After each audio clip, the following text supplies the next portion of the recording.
Welcome to A Magical Life, Health, Wealth and Weight Loss. I'm your host, Magic BARCLAY, lead practitioner at Holistic Natural Health Australia and #1 best-selling author. In this podcast, I aim to give you practical tips on how to accelerate and sustain your health, increase your financial, spiritual and emotional wealth, and to look at something that haunts many of us needlessly, weight loss. In some episodes, I'll have guests available to give you even more tips, but in others, the floor is yours. Drop us a line at A Magical Life Podcast on Facebook and let me know what you would like to know more about.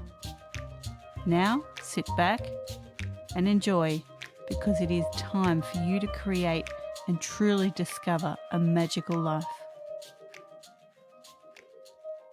Welcome back to A Magical Life. I'm your host, Magic BARCLAY, and today Keagan Hadley joins us. Keagan is a doctor of occupational therapy specialising in using psychological treatments such as acceptance and commitment therapy, or ACT, with his patients. As a patient and a therapist, he has a deep understanding of the interventions and knows how emotional stress can interfere with rehabilitation, daily activities, and overall quality of life. As an athlete, he tore both ACLs playing college and semi-professional football. This experience made him acutely aware of the struggles associated with psychologically post-ACL injury and how to overcome them with positive results. Welcome. Thank you so much, Magic. Very, very happy to be here. And I'm happy to have you here. This is a very different episode because you work mainly with athletes or post-athlete life. Now, obviously, with your own ACL struggles, you saw that there was a place in the market there for you. Maybe some of our listeners are athletes or former athletes. Maybe some of them are just carrying injuries. So I'm sure this will be able to be applied to many people listening out there.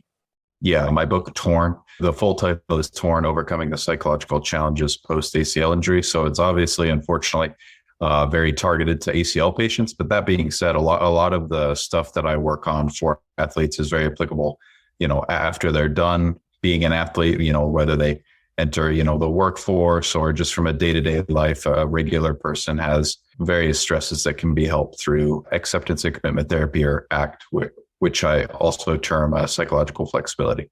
Fantastic. Now, I ask all of my guests the same 3 questions, and everyone gives me such different answers. And yours are going to be interesting. I know this. So here comes your first question. What can your expertise do to accelerate health, not just the physical, but also the emotional and spiritual health?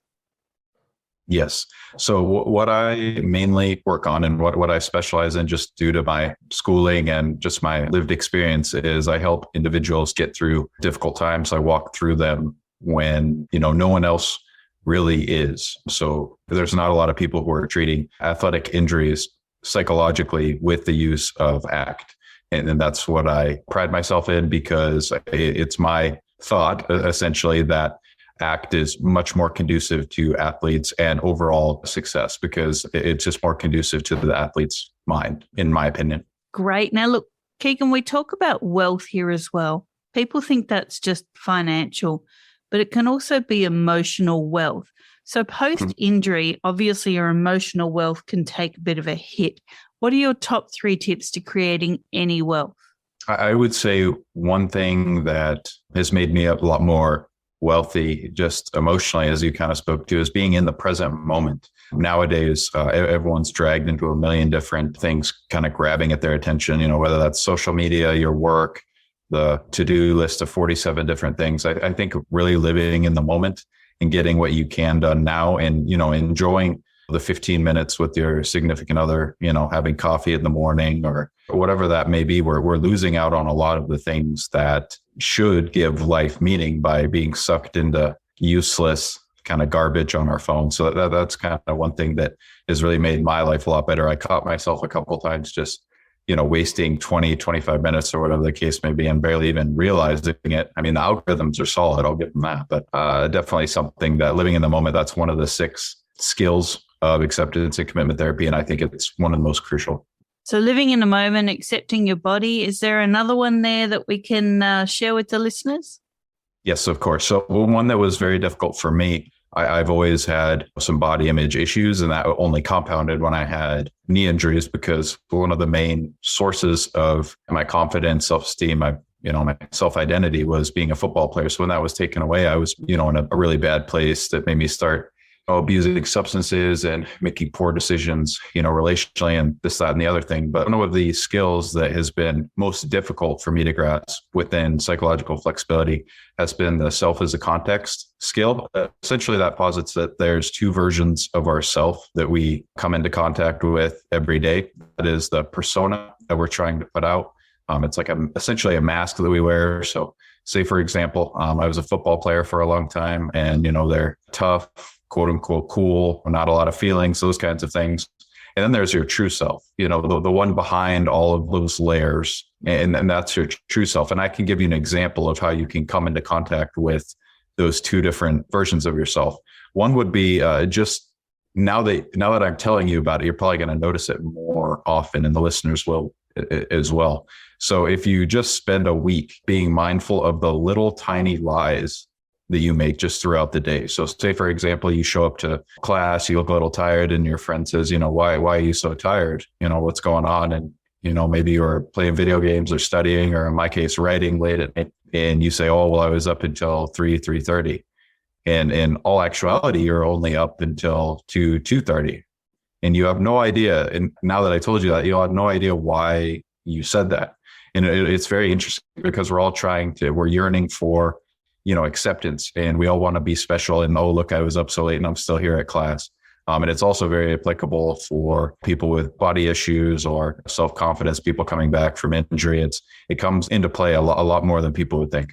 Definitely. I think we kind of pride ourselves, and I'm generalizing here, but we do kind of pride ourselves on how much we can take on before we break, rather than priding ourselves on, I can pace myself and I can listen to my body. And I think that's kind of where a lot of us go wrong.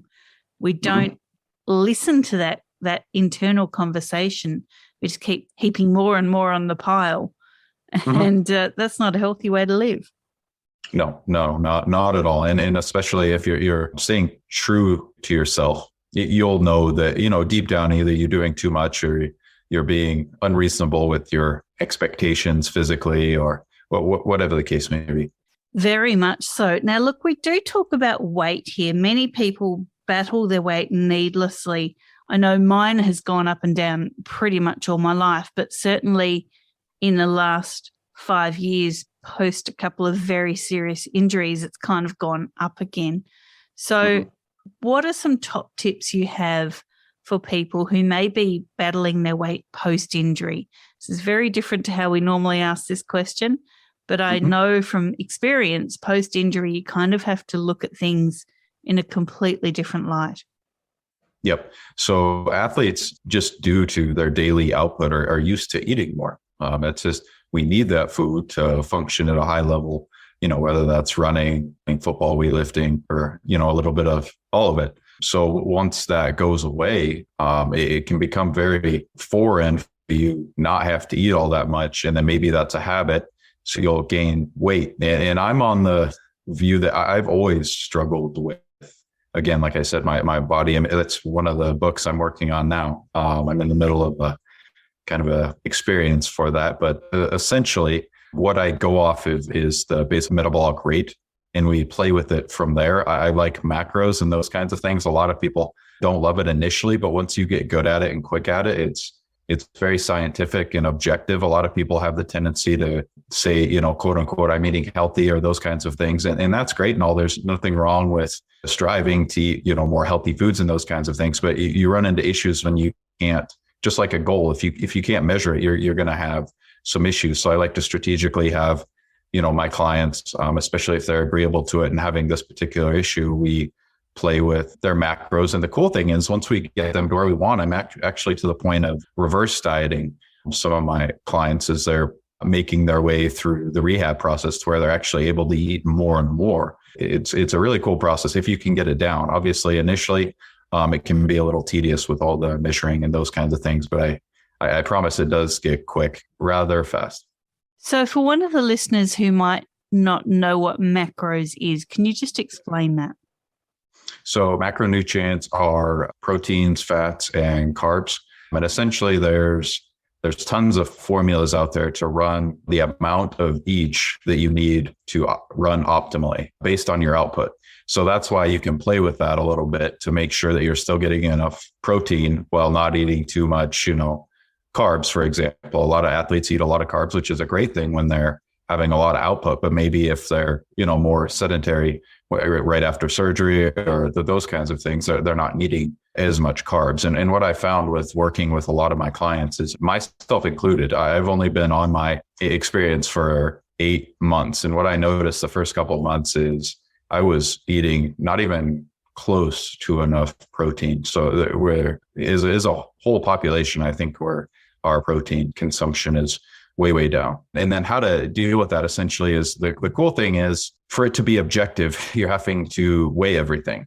So that might sound very not fun at first, and it's not overly fun. But that being said, now it doesn't really change my life anymore because I know exactly, say, for example, I love cereal. I don't know why I love cereal, and I eat cereal all the time. I know exactly how much cereal I can have in a sitting as part of my regular day. I pour it out normal, but it's on the scale. So it's 111 grams is 3 servings of cereal. And then milk is 240 grams of, that's 1 cup, 240 grams of milk. And you just pour all that while it's on the scale. And that gives you your output in carbs, fats, and protein. If you plug it into like a MyFitnessPal and those kinds of things.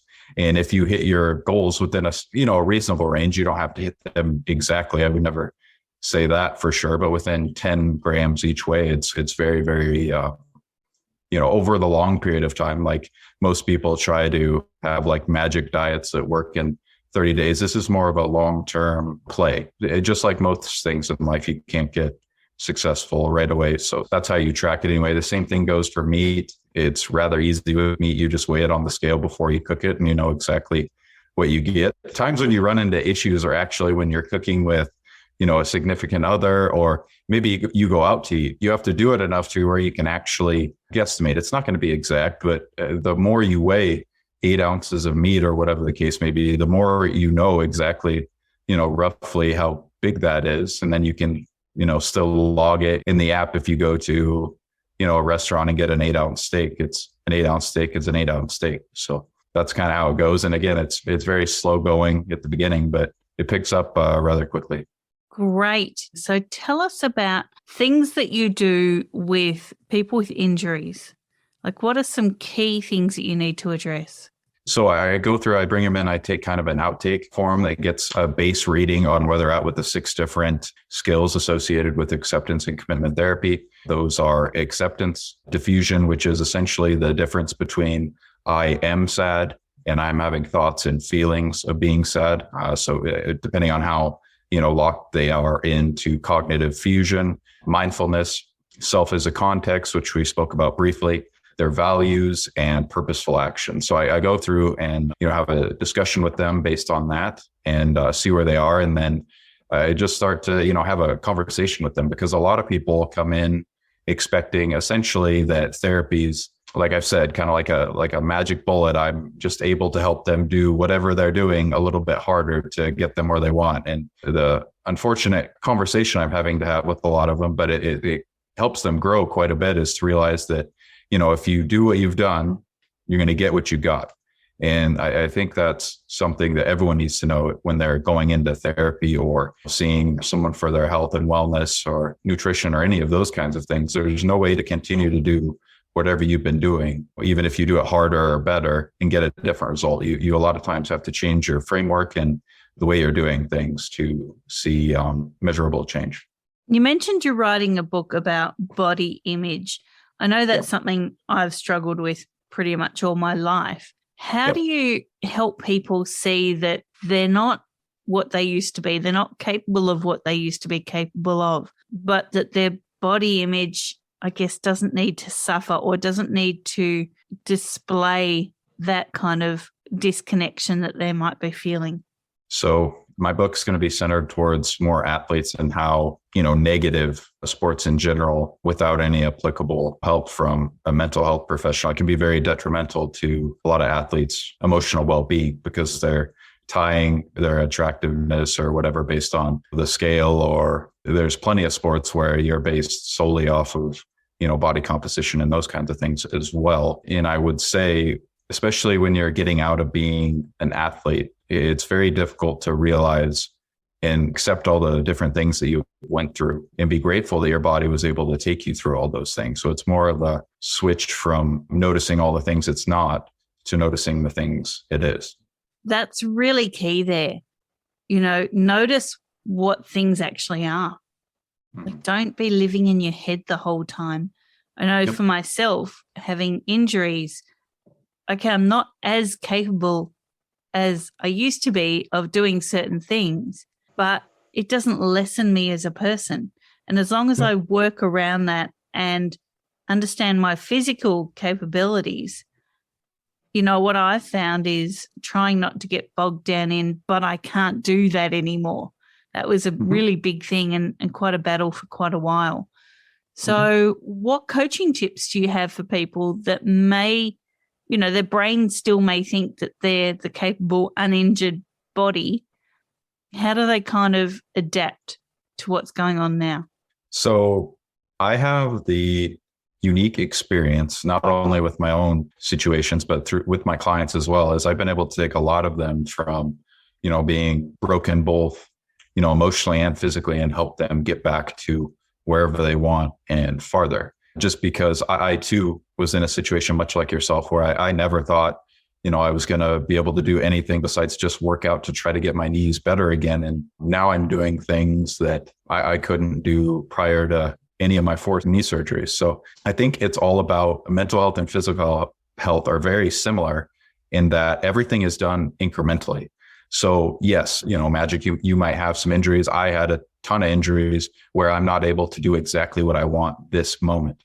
The secret to that is moving slowly, incrementally, strategically towards what you want to do in a scaled way. That's kind of the key. That's what I've done emotionally, and that's what I've done physically to help rebuild not only myself, but a lot of my clients.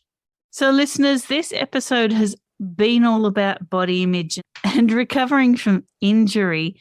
And we've kind of touched on a lot of subjects. So if you want to get hold of Keagan, you can find him at www.theacltherapist.com. Now, listen, we do love freebies here. Before we go, have you got a freebie for the listeners? I don't at the moment. I haven't had time with my blog and stuff, but I definitely have some stuff coming down the pipe that I think they'd be very interested in. Fantastic. So that blog, there you go. That's right there. Some freebies coming down the line. Visit Keagan at www.theacltherapist.com. Thank you so much for your time. I really appreciate you sharing your experience with the listeners. My pleasure. Thank you so much, Magic. And listeners, thank you so much for your time. As always, I appreciate it. Please go ahead and leave us a review on your favorite podcast platform. And for now, go forth and create your magical life. Thanks for listening today. Please subscribe to hear future episodes, leave a review, and share this podcast. You can follow us on Facebook at A Magical Life Podcast or at Holistic Natural Health Australia. That's holistic with a W. You can find us on Instagram at Holistic Natural Health or at www.holisticnaturalhealth.com.au. That's where you'll access all sorts of articles, freebies, and more.